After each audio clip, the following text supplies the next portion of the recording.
Hello and welcome to another episode of the Transform Your Life podcast. I'm Angela Hauk and I am so glad that you decided to join me today. For those that have been tuning in and listening to past episodes, thank you so much for your support.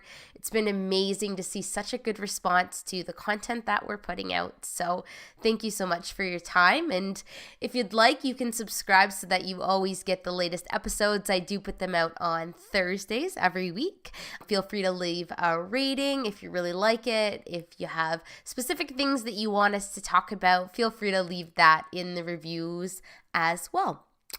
All right, so for tonight's content, we are talking all about plant-based eating with one of my clients who is a vegan.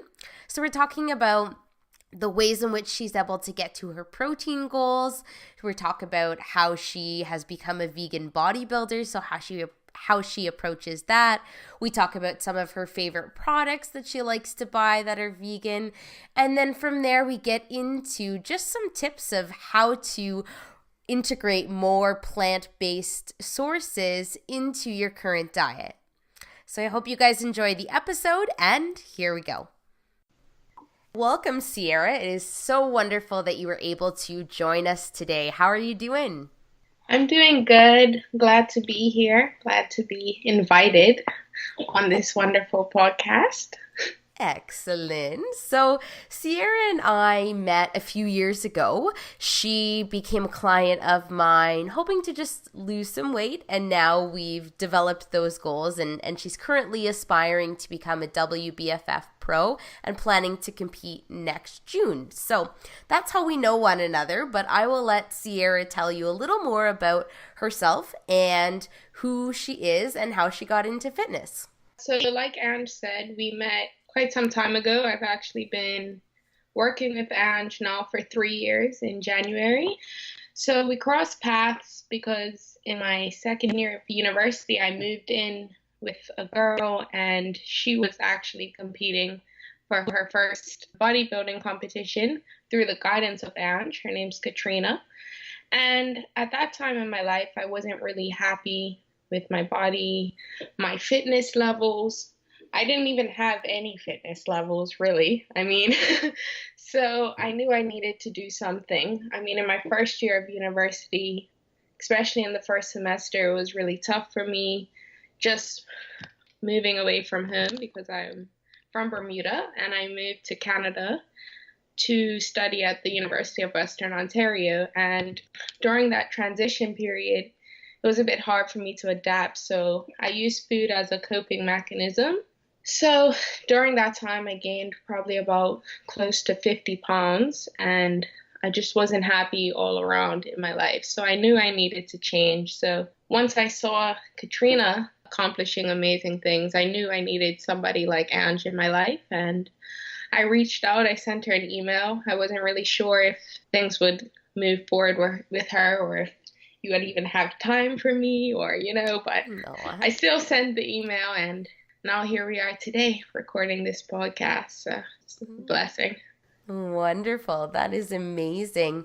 And one thing that I do want to share with our audience is Sierra is vegan, so tonight's focus for our chat is going to be all about plant-based eating, how she's able to integrate her bodybuilding goals as well as her vegan lifestyle together, and then give you guys some insights into how you might be able to integrate some of those elements to soak up the benefits of plant-based eating as well. So, Sierra, have you always been vegan, and what really led you to this lifestyle? I've actually been vegan since I was born. My dad became a vegan around the time that he found out that I would be coming. And so he started to do some research on nutrition and health and, just focusing on really making the best choices for a long, healthy lifestyle. So he did a lot of reading and a lot of research, and a lot of that he shared with me as I was getting older, and I never thought about not being vegan when I was growing up. That's just how I was raised. Now, when I went to university in my first year, I was I've never eaten meat, but I started to stray a bit from veganism, and I was becoming more of a vegetarian. So I was eating more dairy products, and that kind of came just from ordering out delivery a lot and not being in control of what I was putting into my body. For my lifestyle, I really do want to stick to being a vegan, because when I'm eating dairy products or any animal products, I find that it doesn't do well. I don't do well with it. I would get sick, or I just don't feel my best self. I would feel more heavy. So I've been vegan now for 22 years, straying here and there a little bit, but still working on it. And where things are right now for you, would you be able to share with our audience what a typical day of eating would look like for you, Sierra? Generally, I think in the morning, I like to just start my day by having like a nice smoothie with berries, and might throw in some spinach for some health and vegan protein and stuff like that. And then all of my other meals are mainly comprised of a lot of vegetables, because volume eating always wins. And then some sort of protein source, if that's beans or certain whole grains like oats or wild rice that have more protein than something like white rice per se.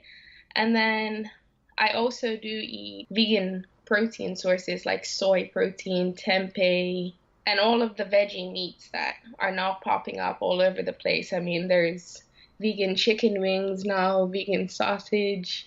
I even have vegan steak in my pantry right now. So the world's changing a bit, and I think that more and more people are now learning about veganism and becoming more open to the idea, because I remember when I was growing up, it felt like everyone would be like, "You're what? You're like, what is a vegan?" You know what I mean? So I think now there's more education and more interest, even just from food companies, to develop these vegan foods that are more available in grocery stores.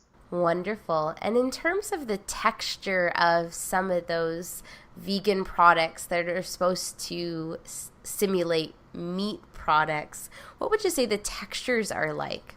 Being as I never have eaten meat before, I can't really compare the texture to say, okay, this is exactly like chicken or exactly like steak, but I do think that I know people that have had these sorts of soy veggie meats and stuff like tempeh and tofu, and have said, okay, this tastes like chicken, or the texture is very much like chicken. But I think there's all sorts of different textures in a vegan lifestyle. I think that there are still some misconceptions. Some people are just simply not educated on the vast amount of foods that you can eat on a vegan lifestyle, because some people, like you, I guess, when you were being raised in a diner, not in a diner, sorry, but, around a diner, those sorts of things you were eating, like burgers and fries and sorts of like fast North American foods, obviously those are not conducive to a vegan lifestyle. But if you even just think about how many vegetables there are in the world, how many different types of beans, there's so much variety. So even some people, oh, I can never be vegan, I don't like broccoli, or I don't like asparagus. You don't need to eat those foods. There's still so many other options. Yeah. And what would you say are the common myths or questions that people ask you when you tell them that you're vegan? A lot of people would be like, so what do you even eat? And most times I just respond and I say food, because for me, I guess, just being raised in the lifestyle, I just know there's so many different types of things that I can eat. And then I guess people obviously would mention about, do you get enough protein? How do you get your protein? Because there's a big misconception that to get your protein in your diet, you have to be eating things like chicken and beef and any sorts of meat products. And at first, I never really knew how to answer that question when I wasn't into fitness and into bodybuilding. But now that I've had experience actually tracking my food and actually knowing how much carbs, proteins, and fats, etc., that I'm actually putting into my body, I'm realizing even myself that there is a lot of opportunity to get protein from non-meat sources. Because I remember when I just actually went back earlier today and read the initial email that I sent to you, and I was like, I don't know if you've ever worked with a vegan, but I'm vegan, so I'm not sure if we can even work together, because even myself, I was like, maybe you don't even know how to, deal with coaching someone, and you might have been like, oh, what about your protein? You need to eat chicken. But I guess even me, sometimes I feel like it would be nice if I could it would be easier if I could just have a lean chicken breast or just have a bunch of egg whites and it just be a straight protein source. I think that's the thing with vegan eating, is that there's not a lot of things that you can eat where you're like, okay, this is 1 gram of carbs, 1 gram of fat, but it's 30 grams of protein, but you don't necessarily need that. And I learned to focus on just getting my protein where I can. So even if I just make a smoothie and I'm just throwing in some spinach, that's adding a couple extra grams of protein. And then I'm eating beans with my lunch, and now I'm getting a couple extra grams of protein, and it all adds up. And I think that being a vegan, because we're eating so much leafy green vegetables, that also has a lot of protein in it too when you eat it in higher volumes. Obviously, if you have a plate and you have like 3 little pieces of broccoli, or just on your plate, like how most people, I think, I would say typically eat, especially in Bermuda, just a few pieces of green beans doused in butter or something like that. Obviously, if you're looking at that, you're not getting a lot of protein. But if you're having 100 grams, 200 grams of broccoli, you're going to get a decent amount of protein from that. So I think it's just about educating yourself and just seeing how much protein would be in spinach or in green beans if I was to just eat it. I think now this makes me want to read this quote from this book that I got a few years ago when I went to a talk at Western. They brought a vegan athlete by the name of Robert Cheek to my school, and he did a talk. He does tours all over North America, and at the time he had just released his book called Shred It, which is a step-by-step guide to burning fat and building muscle on a whole food plant-based diet. So he has this chapter in the book called Building Muscle with Plants, and I'll just read a couple sentences that will kind of just reiterate, I guess, what I was trying to say just now. So he says, plant-based athletes consume adequate quality protein on a pure plant-based diet and thrive with high levels of health and fitness. Building muscle by eating plants need not to be considered a challenge, but viewed as an opportunity to show how beneficial it is to eat foods that contain the highest quality nutrition. What really stands out to me there is not focusing on, oh my God, I might not be getting enough protein, but focus on just eating quality foods, and you'll find that all of those nutrients are already naturally there. I totally agree with that as well. And just as a follow-up question with that, what would you say are the benefits of eating more plants or having plant-based eating be the way that you live your lifestyle? I definitely think that by eating plant-based, because I can't just go out and just grab a cheeseburger and fries for dinner and call it a night, I'm now being forced to be more health conscious. So I'm eating much more vegetables and whole grains and beans that just come naturally from the earth. And through that, I'm consuming a lot more vitamins, a lot more nutrients. And I feel that, I'm no scientist, but I feel that eating a plant-based diet, your body is able to more easily digest those things. Because I think that, not to say that meat products are not digestible at all, But what I do find with people that eat excessive amounts of meat products is that they oftentimes talk about feeling heavy and just feeling like they're, especially with red meat, is not moving through their system as quickly as something like spinach or kale, for example. So a lot of times, even when you just listen to stories about people that have transitioned into a plant-based eating lifestyle, they instantly say, "Oh, I feel much lighter, I have more energy, I'm training better, I have better recovery time so I can go back and train." And I think that all has to do with the amount of vitamins and nutrients that we're just constantly putting into our body on a daily basis, and the fact that those foods are just naturally digesting so much easier for our body. Mm-hmm. And would you be able to identify some of the main struggles that you've experienced with trying to submerge yourself into the vegan bodybuilding space? With this being said, maybe these are some things that you feel as though you've mastered now, but when you first were getting started to tracking macros, things that you really struggled with trying to get to those targets. Well, something that I struggle with a lot is something that I had already touched on, being that I wasn't realizing that by just eating that spinach in my morning smoothie and just having those beans with my lunch, I was adding maybe not 30 grams of protein, but I was adding 10 or 15 grams of protein, and over the course of the day, I was still hitting my protein goal.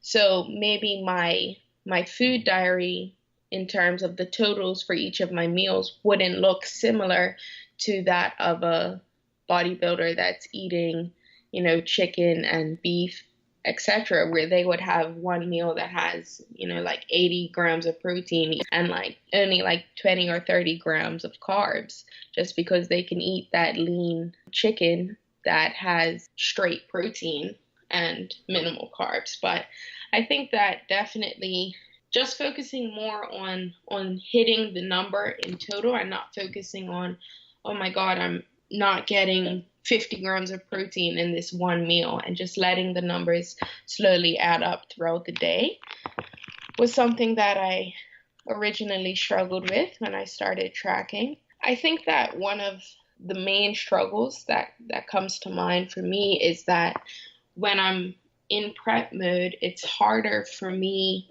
to eat out and still feel like I can hit my macros efficiently. Obviously, I can go out and I can just eat vegetables or just get a salad and not get crazy dressing that's going to add on a lot of calories when I'm, cutting and in more of a deficit.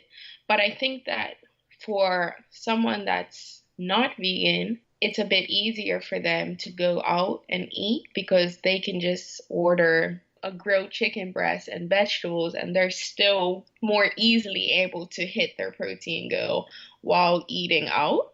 So I think that that's something that's I struggle with myself still. So I'm still working on figuring out how to navigate eating out while on prep, but still hitting my protein goal for that meal or for the day. Now, do you think that that struggle is coming to the forefront because you're back in Bermuda and there's less options? Or do you think that it was the same sort of struggle when you were in Canada as well? I do think that it's the same struggle in Canada as it would be in Bermuda. I think that Canada might be a little bit better, but I still think that the same kind of applies, because I find that as a vegan, when I go out to eat, I can easily just rack up a bunch of carbs in my meal, but feel like I'm so much further behind on my protein. And I don't say this as like a deterrent. Oh, don't go vegan. You can't eat out and hit your protein goal. But I definitely do sometimes just envy people that are in prep that can just go out and just still get that protein in much more easily. I think that, like I said, the world is now starting to adapt to veganism and giving us more options. So I think as the years pass and more people get on board, I think that restaurants will start to offer more vegan protein sources. But just at the moment, and especially in past years, I do think that that's been somewhat of a struggle. Mm-hmm, mm-hmm. And for somebody who is vegan and is either trying to count macros or just trying to be more mindful about their habits, where would you suggest that they start? I think that for someone that's already vegan, if your goal is losing weight or just being more healthy, I think that a lot of times I sometimes meet vegans that hate vegetables.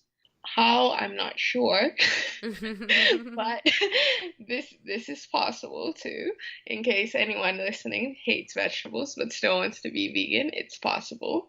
But I think that just by incorporating these more leafy vegetables and starting to experiment with different soy options. I mean, edamame is a bean, but it's a soybean. And then you would have, tofu and all the veggie meats. I think that those sorts of foods, incorporating lentils, black beans, chickpeas, oatmeal, these different types of foods can assist you in reaching that protein goal. If you're just starting, just analyze where you are right now.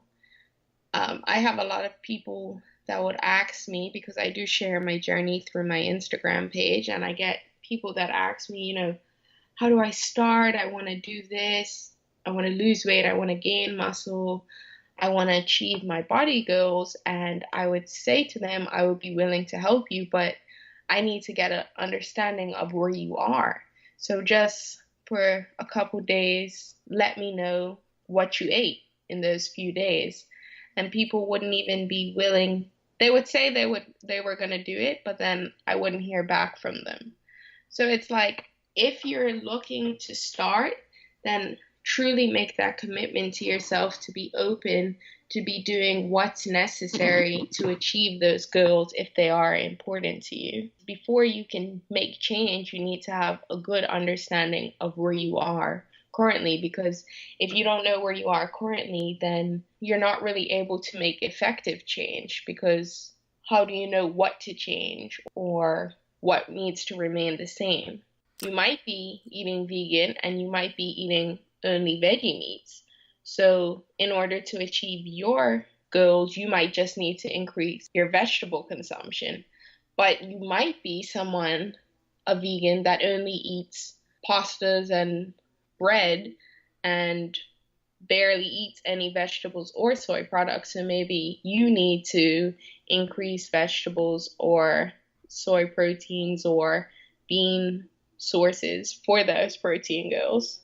And just as something additional that I want to add to that, I think that's really important whether you are choosing to have a vegan lifestyle or not. When you're first getting started, identifying exactly where you're at by either tracking in a MyFitnessPal account or writing it down on a few sheets of paper, and being mindful and very self-aware of what it is that you're currently doing is such an important tool with where you're going to go next. Because, for example, you could go to the internet and get a certain amount of calories that you're supposed to be eating, but really that amount of food may not be the right next step for you based on where you're currently at.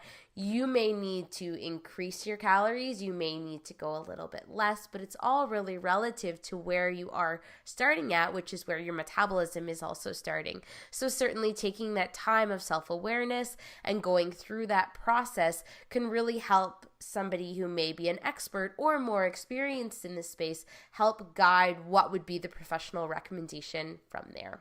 Yeah, for sure. I do think that's very, very important. I think that if you're really looking to make true change, then you definitely do need that understanding. For example, some people may say, oh, I ate so healthy today, and that would be based on your understanding of what is healthy. And that person may have only eaten vegetables and lean protein sources, and whole grains, but maybe they have a habit of getting 3 coffees a day, and every time they get coffee, it has a bunch of sugar and milk, and they're not taking into account those calories and those nutrients that they're also getting. And so they might be wondering, well, why am I not losing weight? I'm eating healthy, but maybe you have to be self-aware about the sugar intake that you're getting from those cups of coffee. Or even just things like you ate a salad and yes, it's healthy, but maybe you put on an additional 200 to 300 calories by putting so much dressing on it, for example. Or maybe you drink a lot of pop. And it's not to say that these things are not things that you can continue with, because you can have salad dressing, you can have milk and sugar, you can have soda, technically have all of these things while achieving the body that you want to achieve or achieving the health goals that you have in mind, but you have to account for all of it. Mm-hmm. Absolutely. 2 other things, food-wise, that I think are good vegan protein sources that are not foods is, one of them is, it's like miscellaneous foods that you can eat as a vegan to help with your protein. Is something, spirulina is pretty high in protein. For example, 1 tablespoon of spirulina has like half a gram of fat and less than 2 grams of carbs, but it has 4 grams of protein. So spirulina, if you don't know what it is a natural algae that is really high in protein, and it's a good source of antioxidants, B vitamins, and a whole bunch of other nutrients. And it comes in powder form, and it also comes in tablets, which is interesting because the whole time I was growing up, I used to take like 8 tablets of spirulina a day, which is not overdosing. That's what the bottle said to take as a serving. But I was taking all of this spirulina, and I didn't even realize that it was aiding me in reaching my protein goals for the day. Not that I had any back when I was 8 years old, but it was still helping me with my development. And then also nutritional yeast is another thing that you can just incorporate into your foods. And I think a lot of vegans use nutritional yeast to make cheese-like sauces. And that's excellent because that also has a decent amount of protein as well. So those are just 2 additional add-ons, just like things like chia seeds and hemp hearts are all things that you can add in that may not have that 20 grams of protein, but just adding those few extra along throughout the day, it all adds up. And would you be able to share any of your favorite vegan food companies? Favorite vegan food? Ooh, this is a challenge because every time I come back to Bermuda, there's like different vegan food companies, and then I go to Canada and there's different ones. So I hope I'm not forgetting any vegan companies while I make this list. I think that Gardein is a good company that has a large variety of foods. They have vegan chicken, beef, burgers, sausages, all sorts of things. And then there's also this other company. Field Roast is the company, and they have amazing vegan meatloaf and sausages and things like that. I also do like this company called Explore Foods.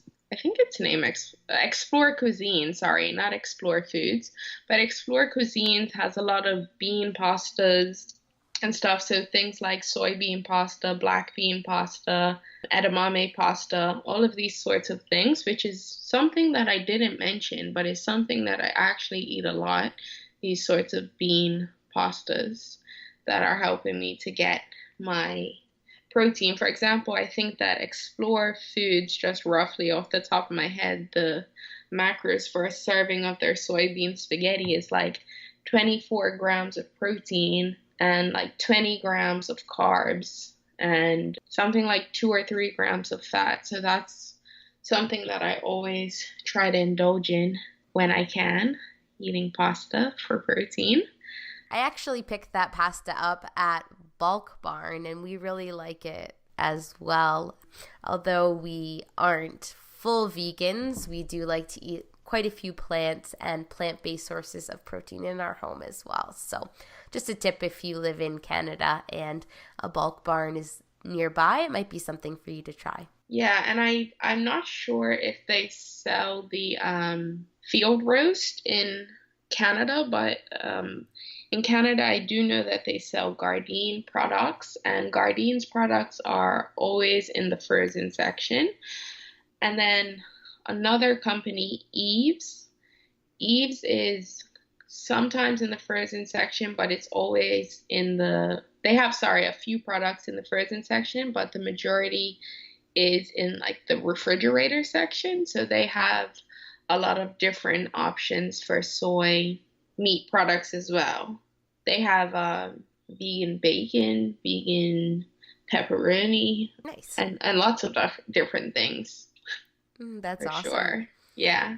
So I guess those would be the top companies that come to my mind. But every time I go to the store, it's like I'm finding a new vegan product. So it's hard to keep track. Yeah. Do you have any tips for non-vegans on how they can integrate more plant-based sources into their diet? For sure. I'm not a vegan that tries to tell other people that they should adopt a vegan or a plant-based lifestyle, but I do think that just leading by example and showing that it is possible to build muscle, to lose weight, to be healthy, or whatever the goal may be, as I've gone through all of these phases throughout my fitness journey, that it is possible. At no point during those different journeys did I have to say, all of a sudden, I need meat.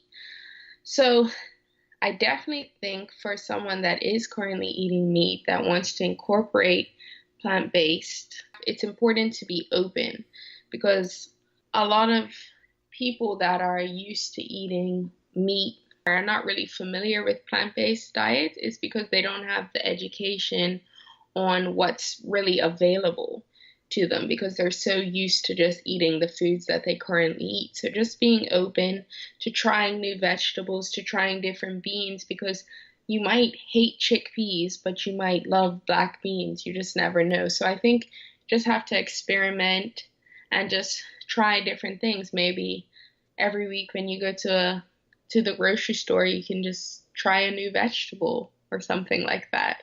That could be a challenge. I love it. Just doing things like that, and just being more health conscious, because at the end of the day, if you're just focusing on eating nutritious foods that are full of vitamins and minerals and stuff, you're naturally going to find yourself leaning towards a plant-based diet. Now, what would you say to people that tell you vegan bodybuilding is impossible?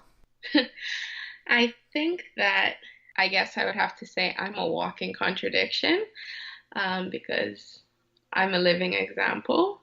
I know that there are a lot of vegan bodybuilders in the world. I think that traditionally in bodybuilding, however many years ago, there weren't many vegan bodybuilders, but there are a lot of us now. For example, there's Robert Cheek, whose book I just read from, and I mean, he's been vegan since he was 15. He's a 2-time natural bodybuilding champion. He's a multi-sport athlete. You know, he's writing books, he's doing tours, he's doing amazing things. There's Tori Washington, Dominic Thompson. Dominic is actually an Ironman triathlete, and he's a bodybuilder.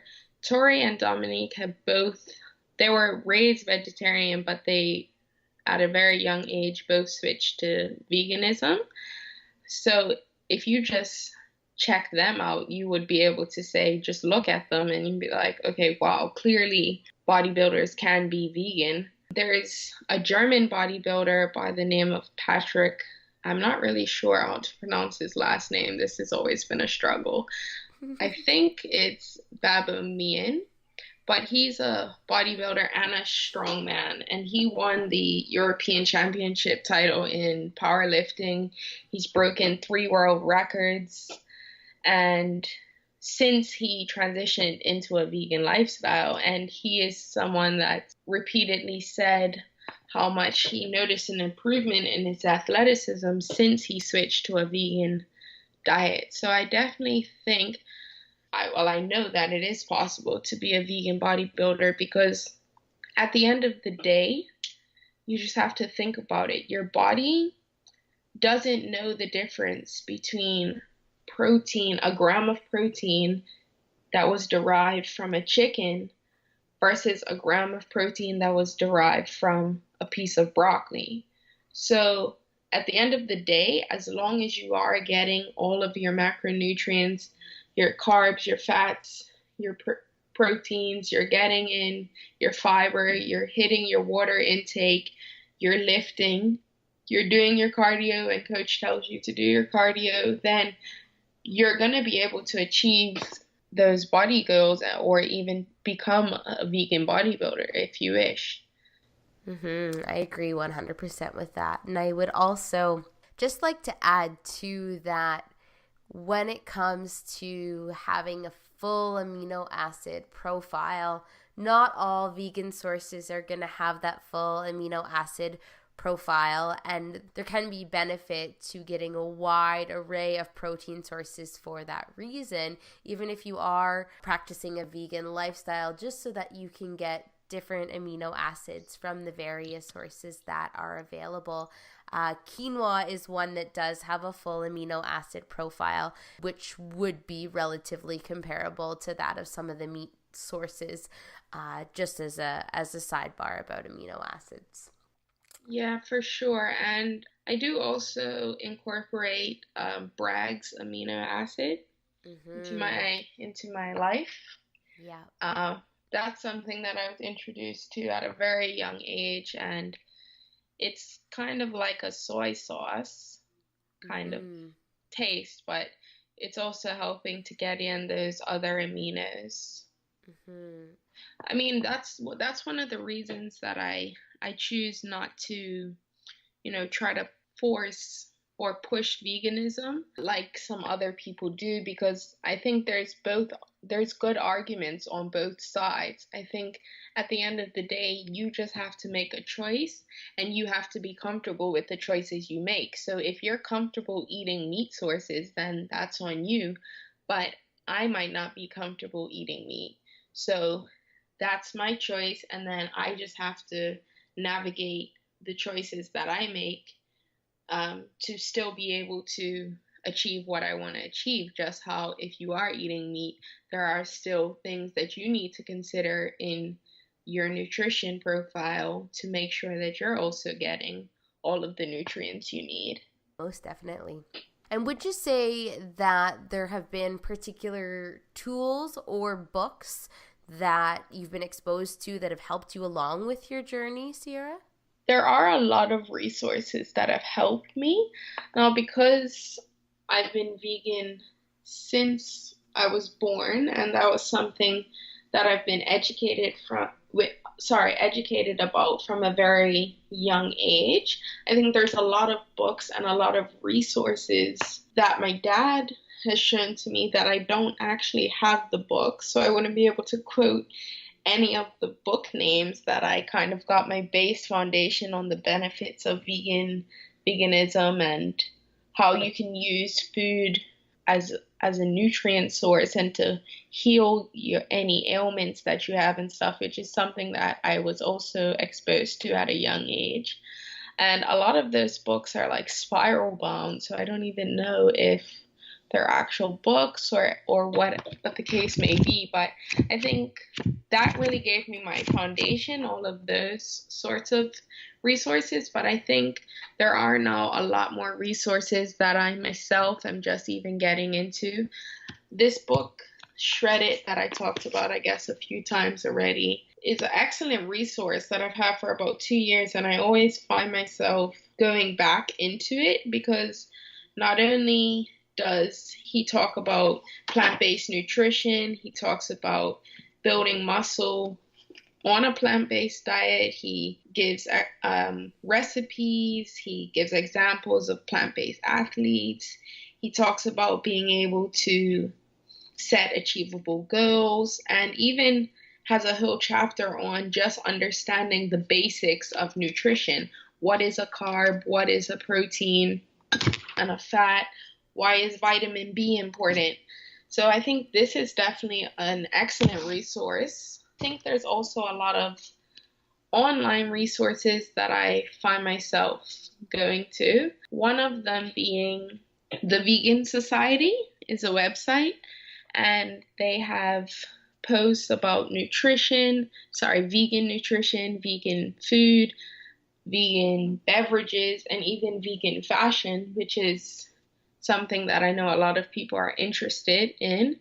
And then there's also another website called No Meat Athlete, and they actually have a blog post titled 50 Fantastic Resources for New Vegetarians. And although it says about for new vegetarians, I think that the definition of vegetarian and vegan the terms kind of get used interchangeably, even though there is a difference. But in that blog post, they do list a lot of resources that would be useful for people that are full vegan as well as vegetarian. Excellent. Those are awesome. And I really even like the Vega protein. They have some really great resources on their website as well. When I used to make your meal plans for you, I was always going there for inspiration and getting some new ideas on ways that I was able to structure the meals and snacks and such for your meal plans. So that would be another place to check out. And all of these places, I'll put the links in the show notes so that you guys can check them out if it's something that you're interested in. Now, I do want to shift gears just for the final segment of today's chat, Sierra. So I know that you've been on this amazing journey with me, and I'd really love for you to share with our audience just the advice that you would give to somebody who's just getting started on their fitness journey. What would you tell that person? I definitely think that's a great question, but I think the biggest thing is just learning to accept where you are and getting an understanding of where you are so that you can move forward effectively, and learning to identify why you want change, because those goals, those reasons you have those goals are almost as important as the goals themselves, because it's not always going to be easy. You might wake up and not even want to track your food or not feel like going to the gym, but having those solid reasons why you want to change in the first place is definitely so important. I definitely think that education is a big factor. You know, a lot of people I see they would start and just go to the gym, and they wouldn't be executing things with proper form. And there's nothing wrong with that, in the sense that it's great for them that they had the courage to even step in the gym in the first place, and there's no right way to start your journey. But I do think that if you're asking me for advice, I would definitely tell you to just go online and watch a few videos about the basic science of nutrition, the basic science of working out, and how to execute movements with proper forms, and also not to be too hard on yourself, because I've been working out for 3 years now, and I'm still learning and tweaking and perfecting my form and learning new things about nutrition and how to be a better athlete. So I definitely think just being open to different ideas and being open to learning is definitely very important when you're seeking to make a change. And also equally important is, having a support system around you, or even if you don't have a support system of, 10 or 20 people, just having someone that you can talk to that can guide you in the right direction, which is the reason that I reached out to you, Ange, in the first place, because before I even reached out to Ange, I started going to the gym by myself and I had lost about 15 pounds. I was just doing cardio and ab circuits and I was eating salads almost all day. And so naturally I would have been losing weight. But now through working with Ange and being exposed to different, resources, going to this talk with Robert Cheek, reading online, watching videos, just going through the whole process, you just learn more and more every day. So try your best not to get wrapped up in focusing on the end goal and looking at yourself and saying, I won't be happy until this part of my body changes to be this way. Just being proud of the small steps that you take every day, because it's those small steps that get you to the big goal in the end. Amen to that. Yeah. And I also think that it's important not to be too hard on yourself when you get into places where everything was going good and then you kind of get off track for a while and then you feel like you're going in and out of like cycles. I'm so healthy this week, and then the next week you're not as healthy, or maybe you go through a couple months of, dealing with your relationship with food or your relationship with your body and body image. And just know that all of the experiences that you go through, it's all of the challenges are a blessing. It's an opportunity for you to learn new things firsthand, because by having to overcome those challenging situations, you firsthand learn different skills and tools that you can use and apply later on in your life.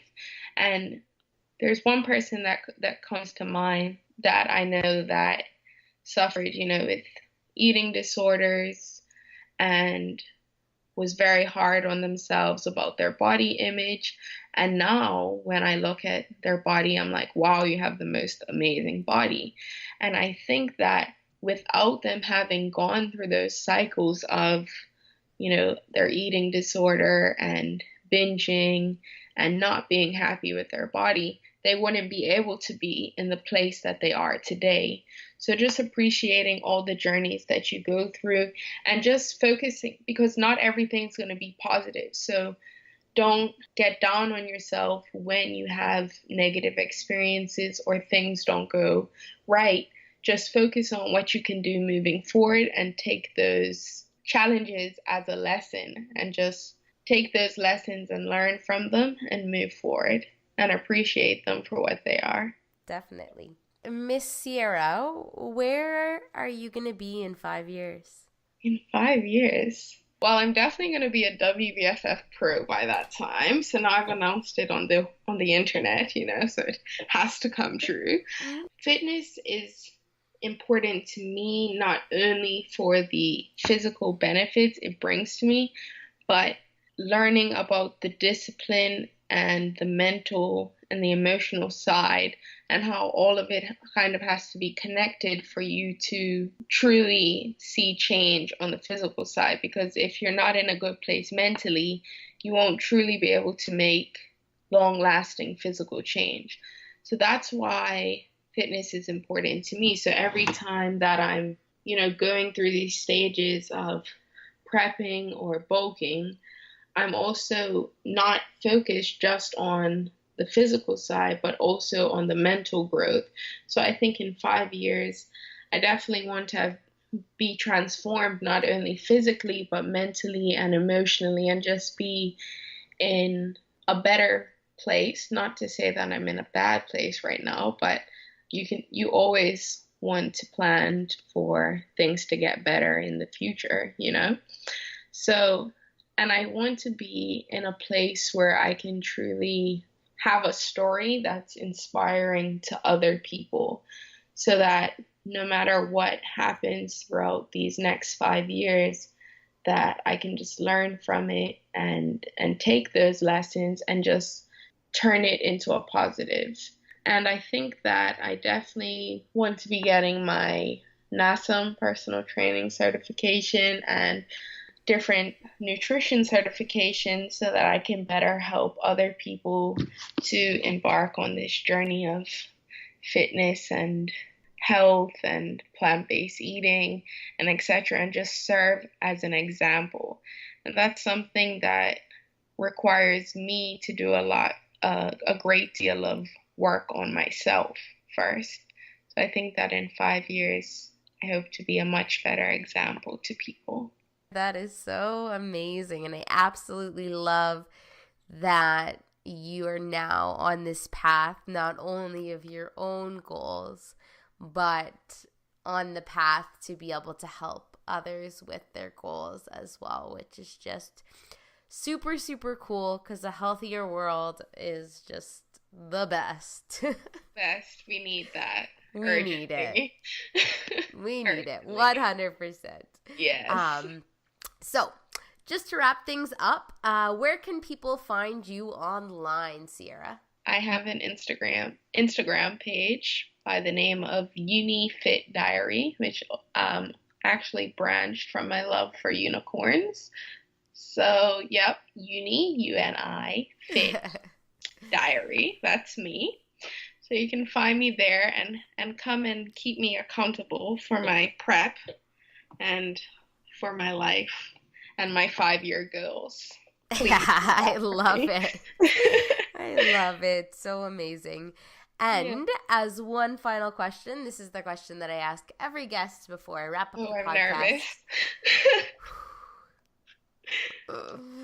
How would you like to be remembered? I definitely, branching from my 5-year goal, hope to be remembered as someone that, despite challenge and despite adversity, is still able to stick to and execute their goals. And that's important because by being remembered that way, I'll be able to serve as an example that all things, are possible if you just set those goals and have a solid plan in place and just execute on those plans, because it's never going to be the perfect time to do something, so you just have to be able to take those challenges and just make the most of them.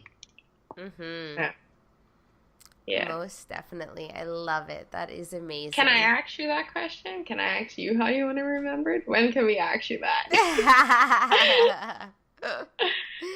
I would say that I just want to be remembered as somebody who was 100% invested in other people, in them becoming their best selves.